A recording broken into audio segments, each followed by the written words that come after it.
Булган аймгийн Могод сумын малчин Батхуйг оюун цэцэг нар улсын авраг малчин боллоо. Тэд 30 жилийн өмнөөс мал маллаж эхэлсэн байна. Энэ жил 2000 гаруй толгой мал тоолуулсны 1100 адуу байна. Малчин Батхуйг булган нутгаас түрэн гарсан анхны 1000-д адуучин болжээ.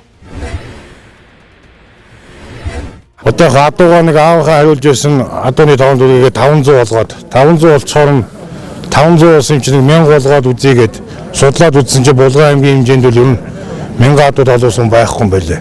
Тэгээ бас анхдагч болчих юм уу гэдэг ингэж энэ жил зүтгэж 2025 онд одоо өсөл зорилготой үйл хөдөлмөрөө биелүүлж мөрөөдөлтөй үүсгэн сэтгэл хөндөө сайхан байна. Марин жилийнхэн босгон дээр ийм эрхэм хүндтэй цолыг авсандаа одоо маш их баяртай байна. Тэгэд манай могдчууд одоо бас Булган аймагта сүүлийн 3-4 жил одоо Булган аймагта малаараа одоо тэргүүлсэн ийм хөдөлмөрч ард түмэн байдаг.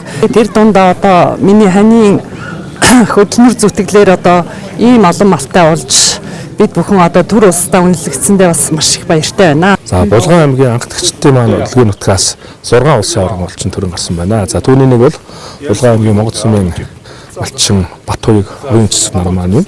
Энэ хоёр маань одоо бас олон жил 30 жил одоо мал аж ахуй салбарт мал голдож одоо ажиллаж энэхүү амжилтыг гаргасан байгаа. Харилцагын талаар ярьж болно гэсэн. Гал морин жилийн босгон дээр Булган аймгийн хэмжээнд 6 улсын авраг малчин төрсний нэг нь малчин Батхуйгийнх.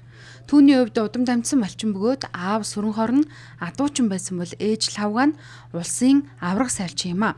Тэрээр адуун сүргийнхаа чанар үйлдвэр ухсааг сайжруулан Могод сумынхаа 12 дахь улсын авраг малчин болж шагналыг Батлан хамгаалгын сайд батлууд энхүү гардуул өглөө.